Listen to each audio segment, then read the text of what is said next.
slate. Again, except for the trees. The oak and the redwoods cannot be touched. There are 31 of them on the lot. A house has to be built around them to make that easier for prospective buyers. Well, you know, the real cost or the real estate here.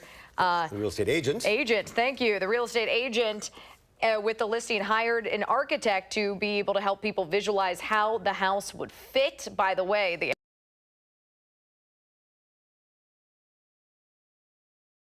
worth $20 million. So really $9 million is a little bit of a bargain. You just have to build the house on top of it. You know, the realtor's already shown it 4 times with one person already ready to buy. That's California. There you go. That's our time for now. Thanks for watching. News 3 now at 5 starts right now.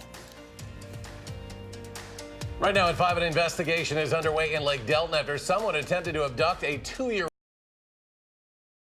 Madison's Attorney General Josh Kaul is suing OxyContin maker Purdue Pharma over its opioid marketing practice. From the Channel3000.com Alert Center, this is News 3 Now at 5. And thanks for staying with News 3 Now. A child is safe following a failed abduction attempt. This happened in Lake Delton Saturday at a mobile home park. Our Keely Arthur joins us live there now and explains why we are just learning about this. Keely?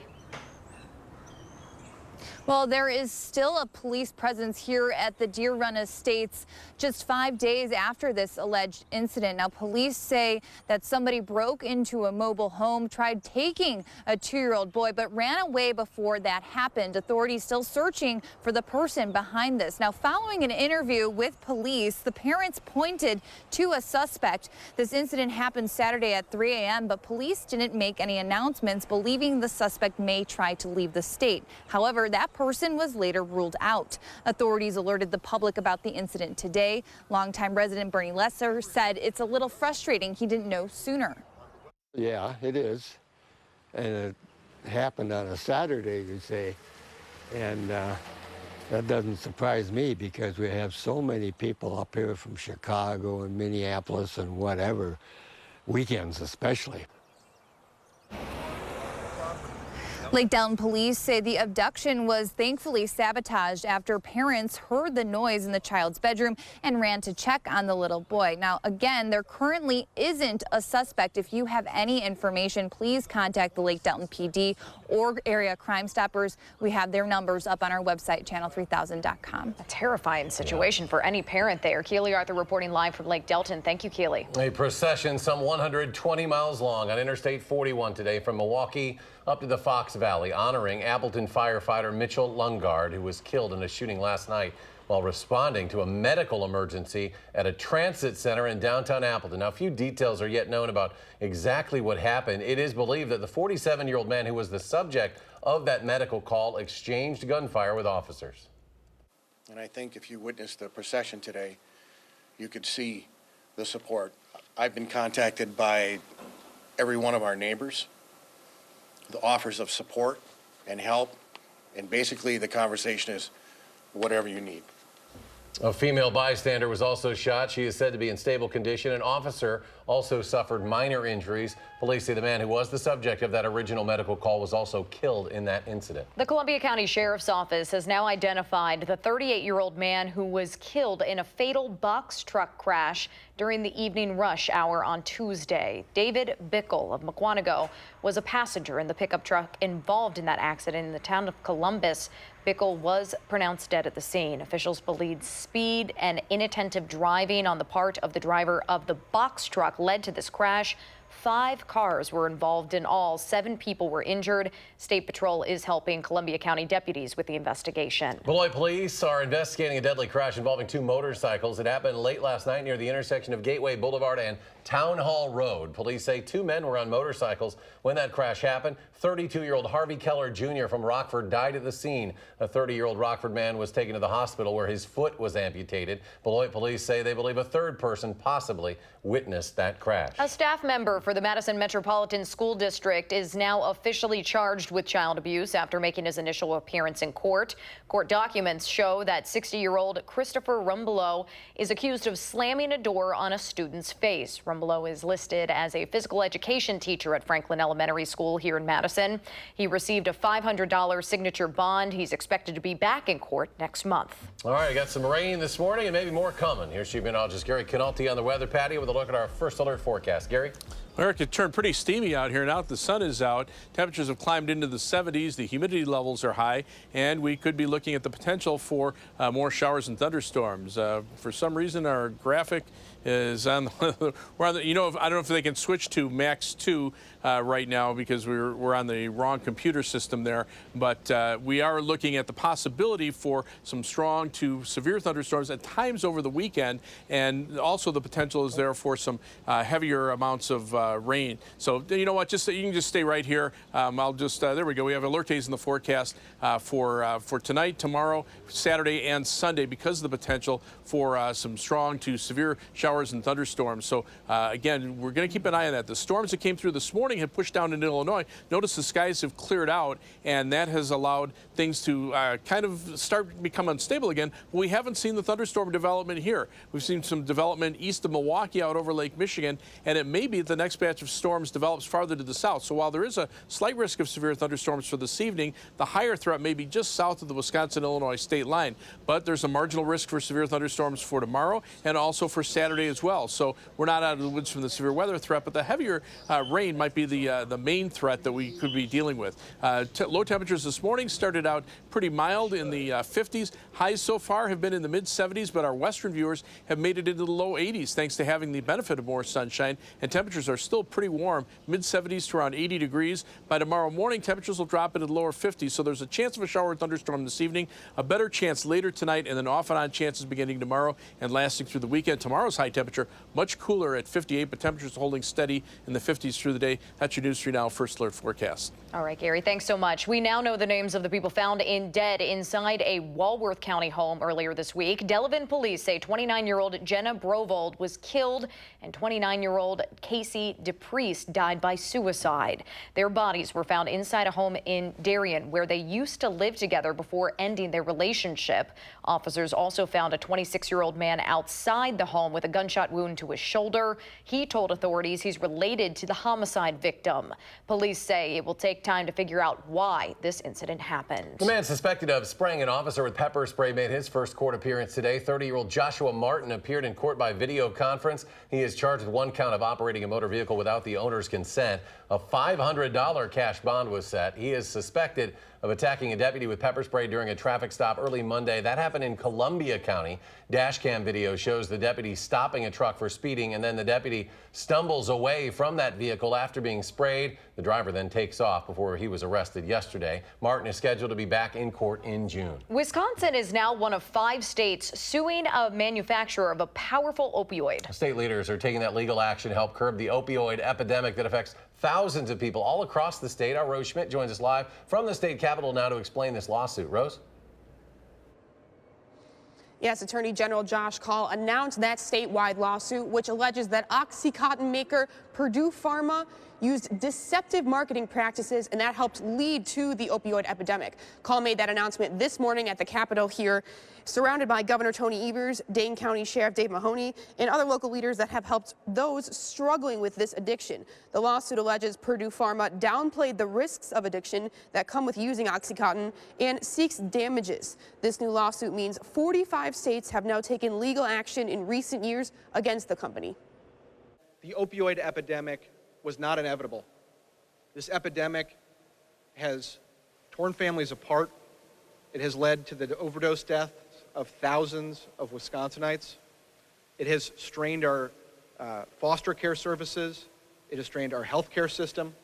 It has strained our criminal justice system. In 2007, Wisconsin and 25 other states won a $19.5 million settlement with Purdue Pharma over OxyContin marketing practices. In a statement today, the company says the states cannot link the conduct alleged to the harm described. Dane County Sheriff's deputies are responding to 12 to 15 overdose calls each week. And coming up on News 3 now at 6, I'll introduce you to a local sergeant who has not only a professional connection to this opioid epidemic, but also a personal one. Definitely a widespread impact of that epidemic. Rose Schmidt, live at the Capitol. Rose, thank you. Earlier around the state today, Vice President Mike Pence was in Eau Claire promoting the U.S.-Mexico trade agreement. He visited J&D Manufacturing in Eau Claire, where he participated in a roundtable discussion with local business leaders about the trade deal's impact on Wisconsin. We've been fighting against unfair trade practices, and under President Trump's leadership, I promise you, the days of undermining American manufacturing and undercutting American agriculture are over. We are going to fight for trade deals that put America first. At 5:30, Vice President Pence is scheduled to visit Fort McCoy, where he will meet with soldiers and their family members. Today's visit marks Pence's first visit to Wisconsin since he attended a campaign rally in November up in Hudson. Wisconsin is expected to be a toss-up state in 2020. President Trump won the state by less than a point in 2016. Rent prices are on the rise in Madison, and experts say this trend might be here to stay, especially with more jobs coming to the area. News 3 Now's Josh Spreiter has more on the impact this could have on your wallet. Hey guys, Madison rents have increased 0.5% over the past month and are up slightly by 1.1% compared to this time last year. But we're still not seeing the growth some larger cities across the country are experiencing.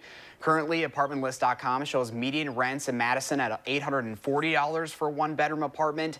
The average two-bedroom coming in just over $1,000 at $1,010. Madison's year-over-year rent growth is also leading the state average of 1%, but still trails the national average of 1.5%.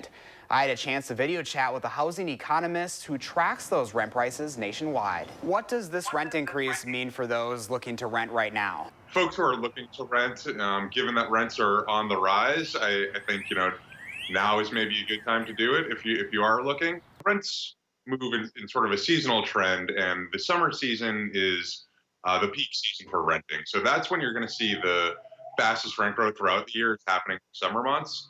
So folks renting a new place in midsummer will be paying a little bit of a premium. Experts say part of this jump could be signaling the end of the winter off season for renting, but even with this increase, Madison is still more affordable than large cities across the country.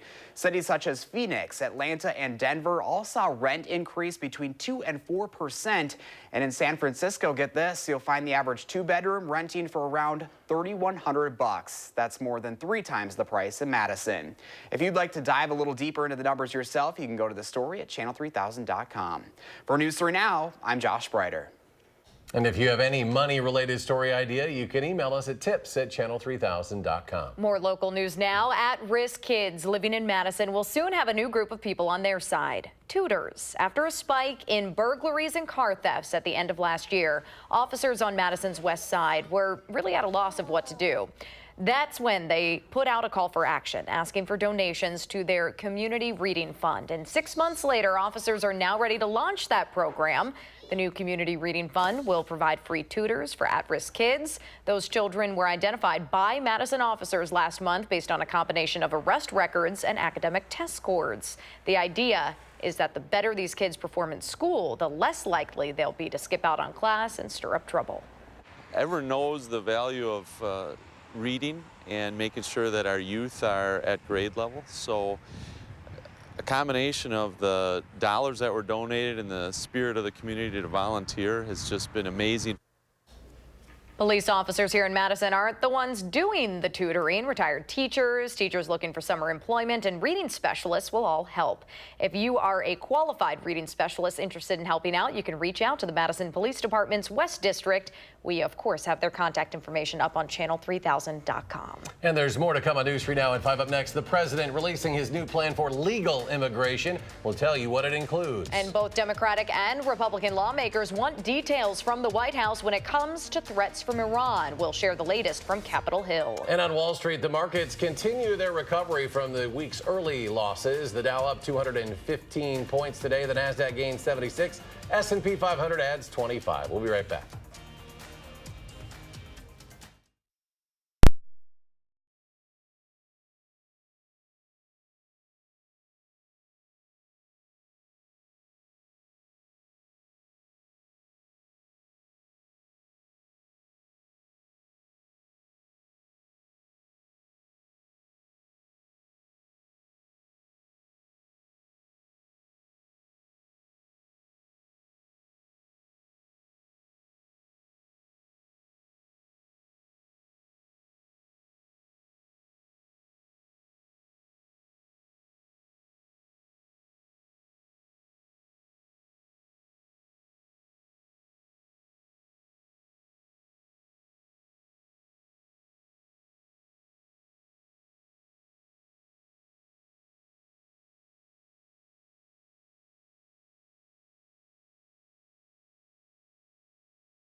The president announces his new plan for legal immigration. That happened this afternoon. His new merit-based plan would assign points based on an immigrant's specific skills, education, income level, and whether or not they speak English. The current system awards green cards mainly based on family connections and a lottery.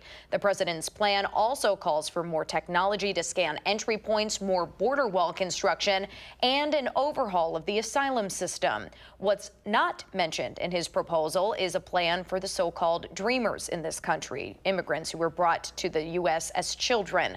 That's one reason some Democrats are calling it a non-starter. I'm going to look at it from the positive side, and the positive side is we are going to finally reopen the debate on immigration. Under this plan, the borders will finally be fully and totally secured. The president's advisor and son-in-law Jared Kushner helped craft the plan. Also on Capitol Hill, administration officials met with key congressional leaders today to discuss a newly elevated threat they see from Iran. U.S. officials claim they have evidence of credible threats to the United States' interests by Iran, including pictures of ballistic missiles that are being loaded onto Iranian boats to possibly strike targets on land. Senior congressional leaders remain skeptical of the threat from Iran and are still demanding details. Clearly, the threat level must be pretty high, and I think it's important that Congress be read in. The American people have been kept in the dark. It is disgraceful.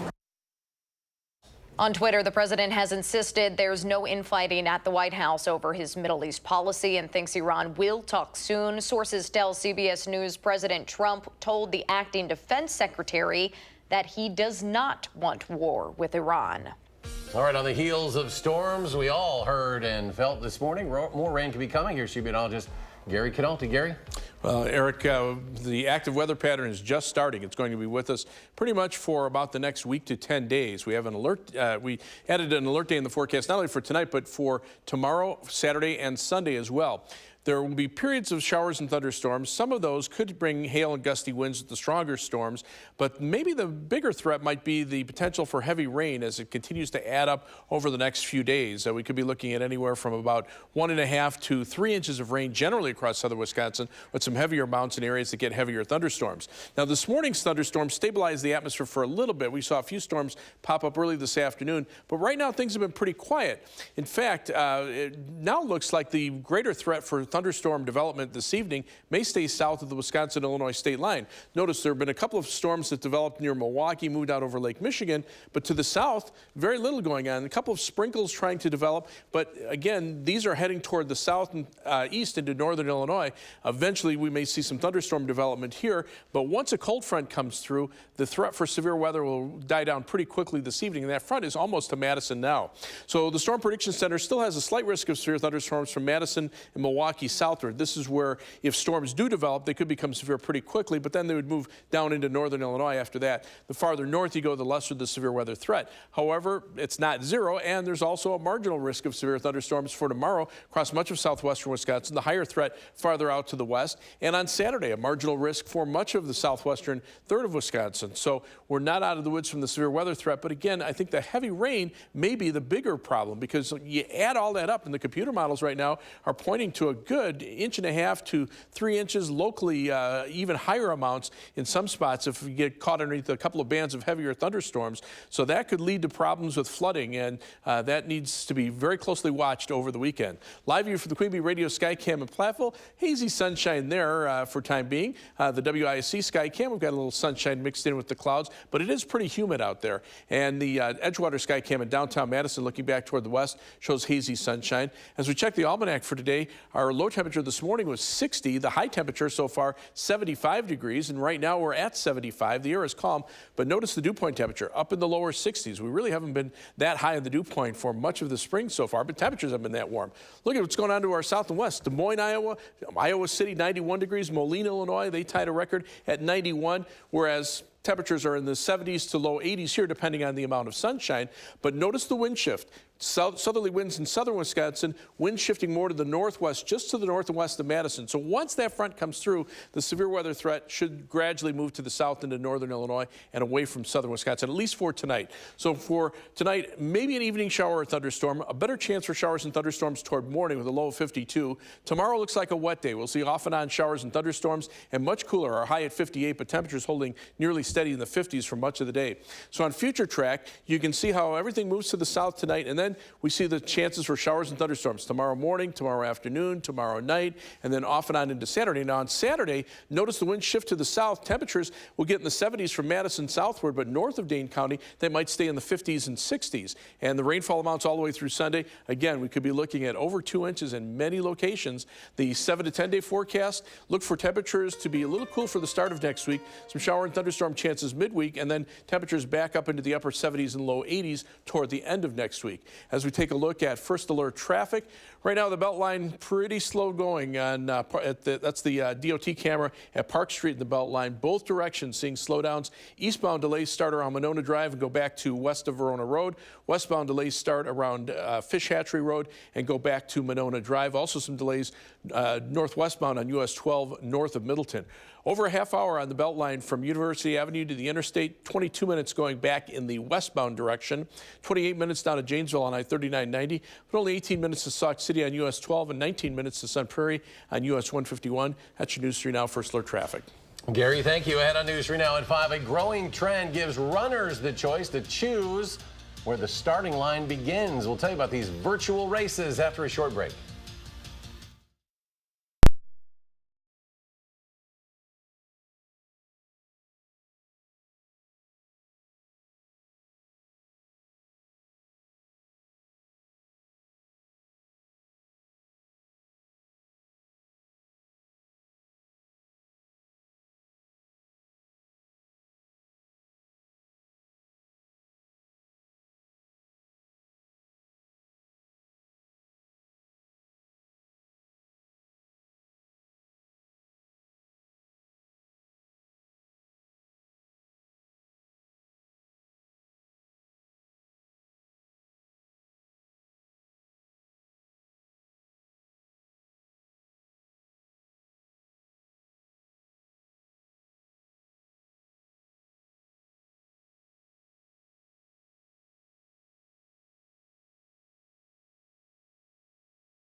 Welcome back. A growing trend is giving recreational runners the chance to participate in races at their convenience. Technology is helping avid runners run from any location they choose. Tom Hansen explains.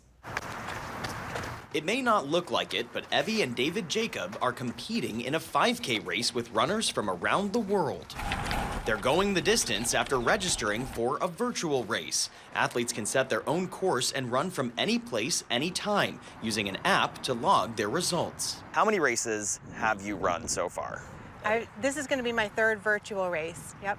And you've run a marathon. And my first one was the virtual marathon, yes. That was a big one. From Nike to the Map My Run app by Under Armour, many companies are getting in on the growing trend.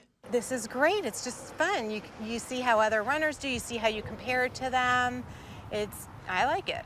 New York Roadrunners teamed up with the running app Strava over a year ago to offer virtual races to its 60,000 members. And they continue to grow in popularity. CEO Michael Caparasso says participants still get a sense of community, even if they're running alone. We thought, well, if we can go ahead and give people the opportunity to run in virtual races at any time, we thought what a great way to connect people around the world and have them really engaged in fitness through running. Some races even allow runners to raise money for the charity of their choice. We did it, and now we're addicted. Evie says the opportunity to earn a little post-race bling doesn't hurt either. Tom Hansen, CBS News, Piscataway, New Jersey. Stay with us. We'll have another check of your forecast in just a moment.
It is quite literally a rinse and repeat out there, it seems like. Yeah, it's very humid, and you think thunderstorms could develop at any time, and they probably could. The Storm Prediction Center still has us under a slight risk of severe thunderstorms, but I think that threat is moving farther south with time because, as you can see on Doppler track, really nothing has been developing over southern Wisconsin. A couple of sprinkles south of Dubuque, Iowa, but those are moving toward northern Illinois, so it may be the next batch of storms just misses us to the south. Temperatures are still pretty warm, mid-70s here in Madison, low 80s out to the west, and the humidity levels are high with dew point temperatures in the 60s. We have alert days all the way through Sunday for shower and thunderstorm chances with the potential for heavy rain and severe weather.